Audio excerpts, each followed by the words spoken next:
bertanya ini banyak guru yang mengajarkan IPS di SD dengan menggunakan model klasik atau dengan metode sama. Nah, contohnya pada kelompok kita ini mencontohkan pada materi jenis usaha dan kegiatan ekonomi pada kelas 5 semester 1. Selanjutnya, teori prinsip-prinsip pemilihan strategi pembelajaran IPS di SD. Yang pertama, bermakna, kedua, integratif, ketiga, berbasis nilai, keempat, menantang, kelima, aktif, keenam, pengembangan berbagai potensi dasar siswa di SD, dan yang terakhir, keberagaman latar belakang lingkungan sosial di SD.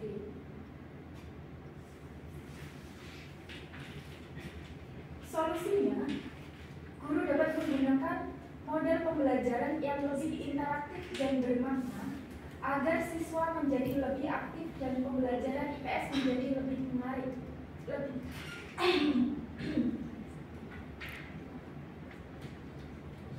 Yaitu kelompok kita mengambil solusi dengan menggunakan model PBL. Selanjutnya adalah langkah-langkah model pembelajaran PBL. Yang pertama itu adalah orientasi siswa pada masalahnya terlebih dahulu. Yang kedua, mengorganisasi siswa untuk belajar. Yang ketiga, membimbing penyelidikan individual maupun kelompok. Nah, jadi di sini guru bisa mengatur ya pembimbingannya itu secara individual atau 2 orang atau pasangan atau kelompok juga bisa seperti itu. Yang keempat, mengembangkan dan menyajikan hasil. Yang kelima, menganalisis dan mengevaluasi proses pemecahan masalah.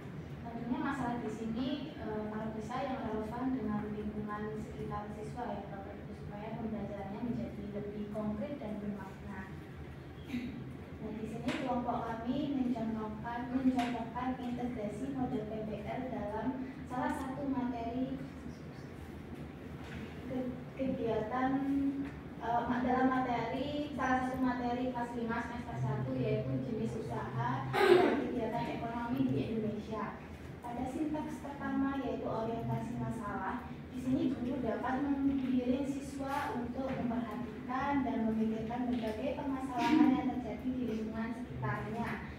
Misalnya dengan materi yang pertama jenis usaha, bisa pertanian, industri, perdagangan, dan lain sebagainya. Tentunya yang relevan sekali lagi Bapak Ibu dengan lingkungan sekitar siswa. Yang kedua, kegiatan ekonomi, bisa produksi, distribusi, dan konsumsi atau terkait badan usaha, misalnya koperasi, BUMN, dan lain sebagainya. Sintaks yang kedua adalah mengorganisasikan siswa.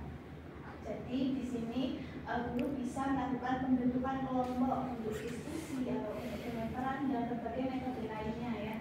Yang ketiga adalah proses membimbing. Jadi guru sebagai fasilitator tugasnya membimbing siswa untuk mengumpulkan berbagai informasi dan selanjutnya menemukan solusi dari permasalahan yang telah dirumuskan di awal pembelajaran. Kemudian sintaks yang selanjutnya adalah mengembangkan dan menyajikan.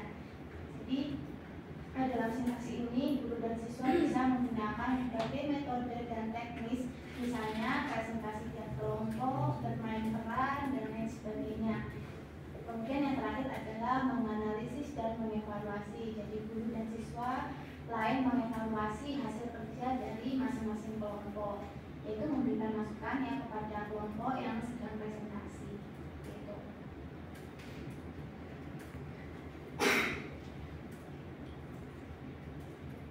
Yaitu pemaparan dari kelompok AJG mengenai permasalahan pengajaran IPS di SD, model pembelajaran IPS yang kurang variatif.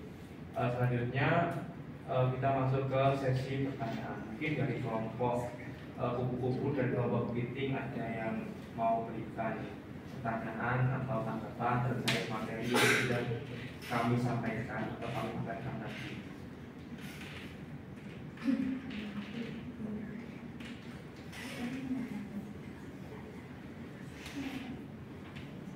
Iya, dari kelompok kupu-kupu. Ya, saya mau memberi sanggahan tentang video ya tadi itu kan video zaman dahulu.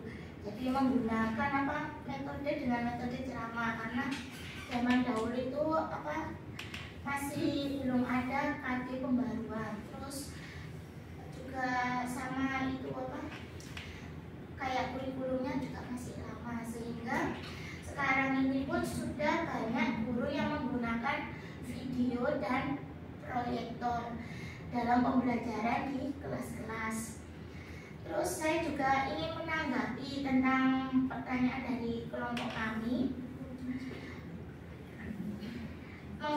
mengenai yang disebutkan dalam orientasi masalah itu, adakah jenis usaha dan kegiatan ekonomi, bagaimana implementasi di SD kelas awal, apakah efisien, dan bagaimana implementasinya di SD tingkat lanjut. Terima kasih. Baik, terima kasih Bu Indra dari kelompok kupu-kupu atas sanggahan dan pertanyaannya. Kami dari kelompok kepiting akan menjawab atau meluruskan sanggahan dari Bu Indra mengenai penggunaan. Mohon maaf, dari kelompok kepiting akan menjawab sanggahan dari Bu Indra mengenai model tradisional yang masih digunakan oleh guru-guru dalam pembelajaran IPS.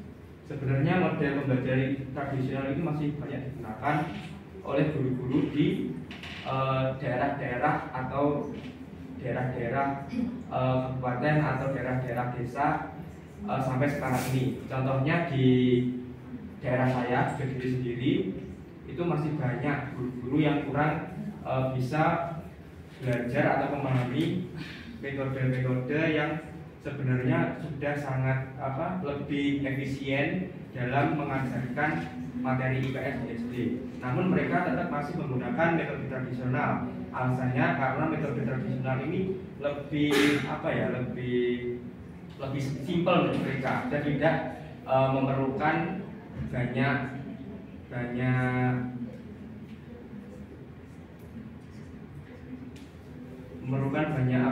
pembelajaran atau kajian-kajian atau pelatihan-pelatihan. Soalnya mereka dari awal itu sudah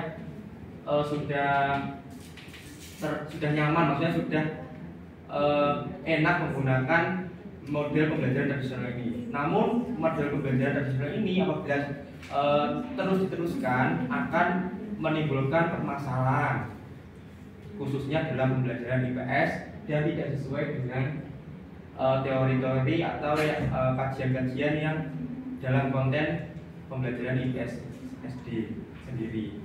Mungkin dari kelompok Kalajengking ada yang mau menambahkan? Ya, jadi saya ingin menambahkan Jadi benar yang dikatakan oleh Pak Billy bahwa tidak dapat dipungkiri bahwa model pembelajaran ini tuh tidak digunakan lagi oleh guru-guru sekarang. Jadi PBR ini salah satu solusi yang paling sederhana mungkin menurut kita ya, karena meskipun menurut Bu Indra sendiri itu banyak menggunakan media, menggunakan PPT, kurikulum juga sudah diperbarui, sudah banyak pelatihan, akan tetapi jika guru itu sendiri tidak punya keinginan ataupun melakukan action itu sendiri Bu, jadi masih tetap melakukan hal yang sama seperti itu, meskipun sudah ada pembaruan itu tidak dapat dipungkiri itu akan masih terjadi. Dan menurut Pak Budi tadi kan sudah dijelaskan kalau di desa-desa itu masih minim fasilitas seperti itu. Dan saya dulu kan juga di Madura. Madura itu sendiri meskipun ada yang di kota, tapi sekolahnya itu ada yang samping universitas saya. Nah di situ sekolahnya itu masih minim sekali fasilitas Bu. Jadi untuk proyektor ataupun media-media yang lain itu masih kurang tidak ada seperti itu Bu. Jadi ini merupakan solusi yang sangat sederhana dan bisa digunakan di sekolah yang meskipun tidak ada fasilitas ataupun yang sudah terfasilitasi seperti itu. Jadi ini salah satu solusi yang bisa digunakan di seluruh kalangan. Dan untuk selanjutnya yang pertanyaan akan bisa dijawab oleh teman saya. Dan mohon maaf untuk Bu Indra, pertanyaan yang tentang materi jenis usaha dan kegiatan ekonomi di Indonesia itu kita sudah mengkhususkan di slide kita itu sudah dikasih keterangan bahwasannya jenis usaha dan kegiatan ekonomi di Indonesia pada kelas 5 semester 1. Dan jika materi itu diterapkan di kelas rendah, itu akan beda sendiri, beda materi lagi untuk penerapan model PBL-nya. Dan kalaupun materi ini diterapkan kelas lanjut selain kelas 5, itu juga sudah dikhususkan lebih ke kelas 5-nya semester 1 seperti itu.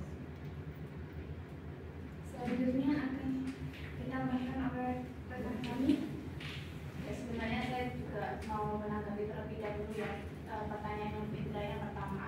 Tadi kan Bu Indra kan bilang ya di beberapa sekolah itu sudah memanfaatkan teknologi gitu ya. Tapi meskipun guru itu telah memanfaatkan teknologi, tapi pembelajarannya itu tetap satu arah. Maksudnya pakai PPT gitu ya, tapi gurunya tetap aja menjelaskan materi itu ya dengan metode ceramah yang ya tetap saja itu termasuk model konvensional, bukan model yang interaktif seperti itu. Jadi kalau yang seperti kita contohkan gitu ya kan model PBL, jadi sintaksnya ya harus sesuai dengan sintaksnya model PBL. Jadi antara model, penerapan model sama penggunaan media itu menurut kami ya ada hubungannya sebenarnya. Ya kalau memanfaatkan teknologi tapi sintaksnya bukan sintaks PBL atau sintaks model pembelajaran interaktif lainnya, ya berarti ya bukan gitu. Tetap model konvensional seperti itu. Ya, mungkin dari kelompok kupu-kupu sebagai penanya ada yang memberikan tanggapan. Saya mau izin memberikan tanggapan atas pertanyaan Bu Indra. Mungkin untuk mengevaluasi dari video pembelajaran tadi bisa dilakukan supervisi guru, yang dimana di supervisi guru itu adalah untuk menolak hambatan-hambatan yang ada terjadi di dalam kelas. Supervisi itu biasanya kalau di SD swasta yang saya alami itu dilakukan secara 1 minggu 1 kali. Itu pun yang menilai adalah sekolah dan orang yayasan dari perwakilan. Tetapi itu hanya untuk mengevaluasi. Jadi bisa dalam hal tadi ya Bu, yang siswa tadi kan banyak ngomong sendiri sehingga kan tidak paham dengan materi. Itu bisa kita evaluasi. Jadi nanti dari penilaian orang terhadap apa yang kita ajarkan itu bisa ada perbaikan lagi, karena seorang guru hanyalah manusia yang penuh kekurangan, tak luput dengan salah kata mungkin ataupun khilaf dalam perbuatannya yang mungkin asyik dengan materinya tadi, itu dia bisa menerima tanggapan dari orang lain. Karena kan kalau guru kan kalau sudah asik menghafalkan dari rumah mungkin biasanya itu Bu Indra derde gitu kan, maksudnya aduh materinya ini harus aku sampaikan ini. Nah mungkin bisa dari supervisi guru itu terlihat oh kurangnya di sini, dan yang wajib untuk menilai siapa? Kepala sekolah. Untuk apa? Kualitas di mutu guru itu tadi, karena kan di akreditasi sekolah ada mutu guru. Jika mutu gurunya hanya berkembang dan tidak maju, bagaimana dengan pemikiran ide siswanya? Mungkin sekian dari saya kembalikan ke kelompok Jengking. Terima kasih untuk jawabannya. Dari kelompok kami juga mohon maaf apabila ada salah kata atau penyampaian, mohon dimaafkan. Baik, terima kasih kelompok kupu-kupu atas tambahannya. Saya izin menanggapi ya. Sebenarnya secara sistem itu bagus melakukan supervisi guru, tapi apabila kita melakukan supervisi beberapa kali, tapi dalam diri guru tersebut tidak muncul atau tidak ada keinginan untuk merubah metode yang digunakan, itu tetap menurut saya kurang efektif. Bisa saja guru itu ketika disupervisi menggunakan perancang strategi yang sangat bagus menggunakan PBL, tapi dalam pengimplementasian dalam pembelajaran sehari-hari masih menggunakan pembelajaran yang konvensional. Jadi tetap dikembalikan lagi kepada gurunya, apakah guru tersebut mau merubah metode pembelajarannya atau tetap stagnan seperti itu, yang dapat menyebabkan permasalahan dalam penyampaian pembelajaran IPS di SD. Terima kasih kelompok kupu-kupu atas tambahannya dan pertanyaannya. Mungkin dari kelompok lain ada yang memberikan pertanyaan atau tanggapan. Baik, saya izin untuk menanggapi tentang model ceramah tadi ya, yang di dalam tanda kutip buluk lah istilahnya dan sudah tidak eksis lagi di dunia pembelajaran kita saat ini. Menurut saya mungkin kurang tepat untuk bisa disebut model ceramah itu kurang baik digunakan, karena ada beberapa siswa yang memang cenderung suka untuk diceramahi. Jadi bagaimana jika kita menghilangkan metode atau model ceramah ini di kelas? Ketika tidak mengajarkan model ceramah itu, bagaimana siswa yang suka diceramahi itu ketika menyerap pembelajaran secara ceramah? Kemudian karena di dalam kemarin diagnostik awal saya di kelas saya itu ada beberapa siswa yang memang suka tentang guru itu menjelaskan. Saya Bu lebih suka diajari langsung oleh guru. Kalau diajak main permainan dia gimana? Tidak mau, saya kurang paham karena kurang tahu IT misalnya. Kemudian jika dilihatkan video misalnya, saya kurang suka video Bu gitu. Jadi saya lebih suka untuk dijelaskan langsung secara ceramah dari guru. Jadi ketika kita menghilangkan model ceramah ini yang dianggap buruk, itu menurut saya akan tidak memfasilitasi siswa di kelas nantinya. Gitu. Saya kurang setuju jika model ceramah itu dibilang kurang bisa digunakan dalam kelas. Kemudian selanjutnya ada PBL. Saya ingin bertanya, untuk PBL itu masalah apa yang kiranya bisa diangkat yang masalahnya kontekstual di dalam materi, contohnya tadi ekonomi. Masalah yang seperti apa? Terima kasih kelompok kepiting atas pertanyaannya. Kami dari kelompok Kalajen ini izin meluruskan ya. Sebenarnya kami tadi tidak menjelaskan atau berargumen bahwa model ceramah ini dihapuskan. Tapi yang kami kritisi itu model ceramah yang terus-terusan digunakan oleh guru. Yang terkesan pembelajaran itu membosankan kepada siswa. Ya benar, memang sebagian siswa itu lebih nyaman di menggunakan pembelajaran yang ceramah. Tapi apabila guru tersebut tetap stagnan dan menggunakan model ceramah ini, apakah ilmu yang tersampaikan kepada siswa itu dapat bermakna? Seperti itu. Nah, kemudian untuk model PBL akan disampaikan oleh kelompok kami. Menambahkan sedikit tentang yang ceramah tadi. Sebenarnya PBL ini tidak hanya tidak menghapuskan ceramah. Ceramah itu kan metode, Mbak. Dan ini kan sebuah model. Model itu terunsur dari strategi dan metode seperti itu. Nah, contohnya ini di nomor 3 membimbing penelitian individu. Nah, di situ juga kan guru pastinya ada sedikit yang diarahkan ke siswanya sehingga terorganisir seperti itu yang nomor 2. Dan di situ pasti guru itu tidak akan diam dan menjadi fasilitator. Nah, fasilitator itu di situ juga ada ceramahnya seperti itu, dan di sini ada nomor 5 menganalisis dan mengevaluasi proses pemecahan masalah.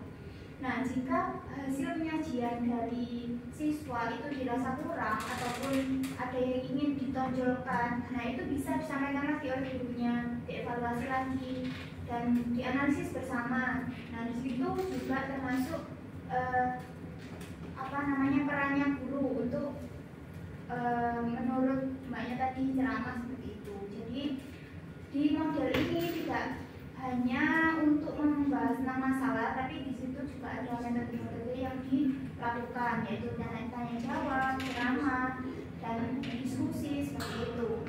Terima kasih. Untuk PBL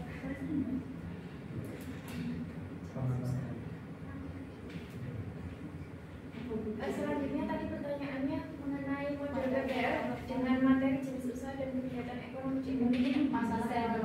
kan PBL itu kan lebih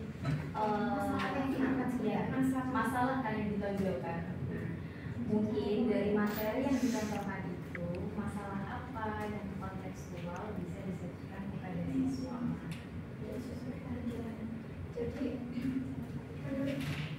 Jadi menurut kelompok kami, kita kan mengangkat materi mengenai jenis usaha dan kegiatan ekonomi di Indonesia. Di sini jenis usaha ada contohnya pertanian, industri, perdagangan, dan ada hubungan dengan kegiatan ekonomi, yaitu untung ruginya. Permasalahan seperti itu.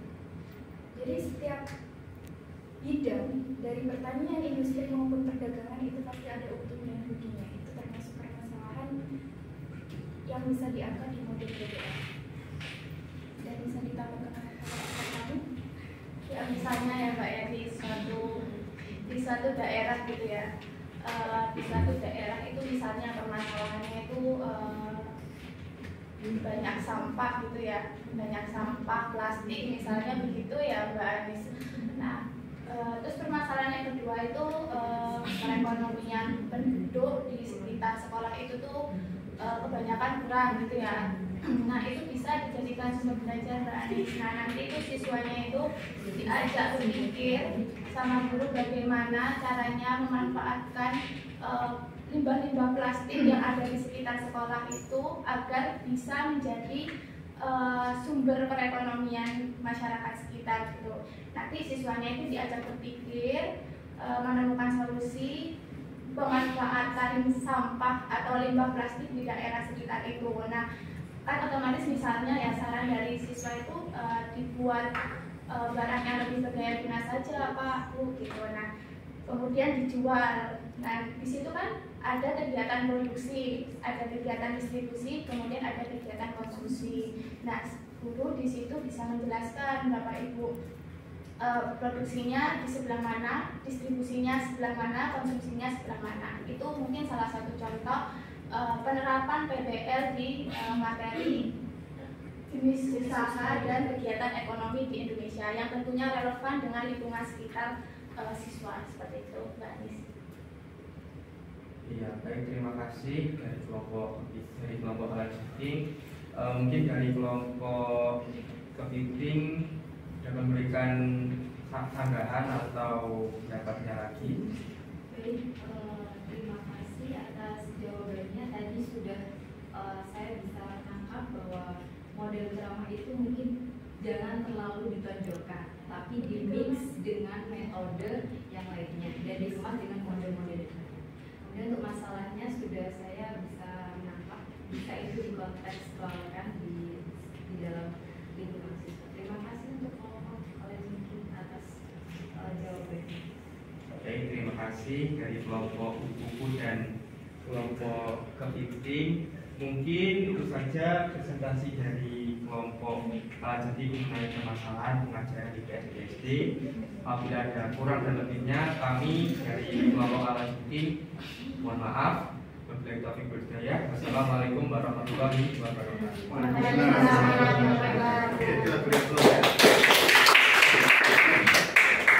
Oke, catatan saya adalah masih model pembelajaran ya, yang apa? Yang tradisional ya, yang hanya ceramah, kurang variatif ya. Walaupun itu tadi video yang lawas ya, istilahnya apa ya? Cara lama itu ya, anak-anak tahun-tahun 70-an ya, tahun guru berbicara dengan apa? Oke, jangan apa? Guru tidak menjelaskan tujuan pembelajaran ya, yang harus dijelaskan di awal ya. Dan apa? Yang ditawarkan oleh kelompok Alajuddin ini kan apa? PBL ya, problem based learning ya. Jadi apa? Lebih berorientasi pada menyelesaikan masalah. Mungkin itu untuk kesimpulan di kelompok ini. Sekali lagi tepuk tangan untuk kelompok Alajuddin.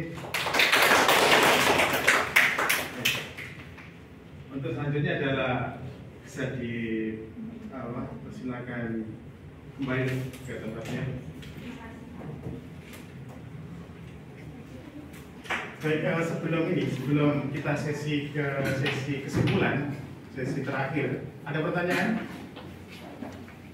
menanggapi. Oh iya, silakan. Menanggapi. Ya, menanggapi dari tadi materi yang telah disampaikan untuk tadi jenis usaha ya, itu kan katanya untuk kelas 5 saja. Tetapi itu menurut saya untuk yang ekonomi itu ada di beberapa kelas tumbuh. Jadi seperti kita lihat di kelas 4 itu ada kegiatan ekonomi juga untuk kurikulum 2013. Tetapi untuk kurikulum Merdeka sendiri sedikit menyinggung ke sana, tetapi belum meluas untuk mengelompokkan kayak distributif dan kawan-kawannya. Mungkin itu saja. Jadi tidak menutup hanya di kelas 5 saja. Bisa juga di kelas yang rendah. Contohnya seperti mengajarkan dia dalam matematika, itu juga mengandung nilai IPS. Ada pengurangan, misalkan pembagian uang, itu juga termasuk IPS juga kan. Itu sudah implementasi dalam kehidupan sehari-hari. Mungkin itu saja dari saya dan kelompok saya kupu-kupu. Sekian, saya kembalikan ke Bapak. Baik, sekali lagi ada pertanyaan untuk kita mengakhiri sesi kegiatan ini. Kalau nggak ada pertanyaan, kita ke kegiatan kesimpulan. Apa Mbak Anis bisa membantu saya untuk menyimpulkan kegiatan belajar kita? Bisa berdiri, Mbak Anis? Terima kasih atas kesempatannya Bapak. Dari kesimpulan pembelajaran hari ini bisa disimpulkan bahwa permasalahan yang ada dalam pengajaran IPS SD itu ada dari materi yang cakupannya terlalu luas untuk tahap perkembangan untuk seukuran anak SD. Kemudian kurangnya inovasi dari model dan penggunaan metode pengajaran dari guru. Kemudian juga ada kurangnya media ajar yang menarik dari inovatif dari guru yang disediakan oleh guru. Kemudian untuk solusinya sendiri sudah banyak tadi dari model PBL, kemudian blended learning yang berkolaborasi dengan pembelajaran berdiferensiasi, kemudian ada metode studi wisata juga, dan role playing dan match dan mix and match gitu. Dan selanjutnya mungkin saya berikan. Baik, terima kasih. Jadi Mbak Andis membantu kami kita kelas ini untuk menyimpulkan pembelajaran hari ini. Dan untuk pertemuan ke 13 ya, kita menginjak ke arah ini ya, mengimplementasikan IPS di sekolah dasar ya. Jadi Anda kan telah ini mengevaluasi pembelajaran IPS di sekolah dasar, tadi persoalan metode perlu inovatif itu. Nah sekarang ke depan silakan Anda untuk merancang aja dulu ya, merancang untuk apa ya, pembelajaran seperti apa gitu ya, di yang efektif di sekolah dasar itu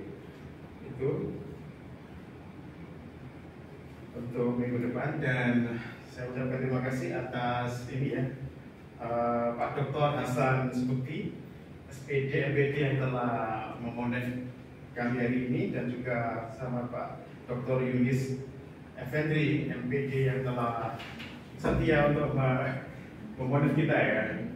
Mungkin itu aja, dan sebelum kelas saya tutup, mari kita tepuk tangan untuk kita semua ya.